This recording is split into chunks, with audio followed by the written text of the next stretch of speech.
We don't know each other. I'm giving you a call as you're the commercial director, which is an agency I would like to work with, but I don't know what the process is. Can you help me understand if that's relevant at all?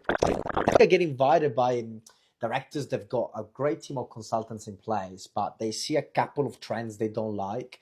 The first one is that they are hiding behind LinkedIn and emails instead of picking up the phone, especially the younger Yeah. generations.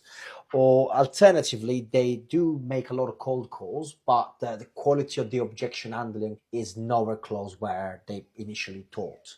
But you Yeah. might tell me you've got a team of great cold callers in place, and then I'm totally barking up the wrong phone.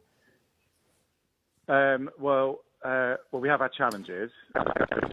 When you say you've had your challenges, out of the two problems I mentioned, which one of the two would you say resonates the most? Could you give me an example of what that looks like day to day for you? What is it that you guys provide anyway? What would you do?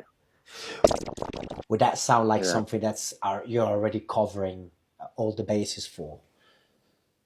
Well, we are. Yeah, we are definitely. And this is something that we've invested in. But yeah, if you got something, you can send over. You got my email address. I believe so. Is that correct? Yeah, that's right. Drop me a note. But Would you be against scheduling a call for me to show you a bit more stuff in a couple of weeks to see what's there, and then by the time you make a buy decision, then you actually know what you're getting, basically. So I'm happy for you to schedule that. Would that be everything Cool. to Okay. cover the Sounds bases? Perfect. Yeah, sounds good. Yeah, just get it in the diary. We've got something to work towards then. Follow a clear structure, focus on problems, book meetings. If you're struggling to make calls like this one, check out the bootcamp on my profile.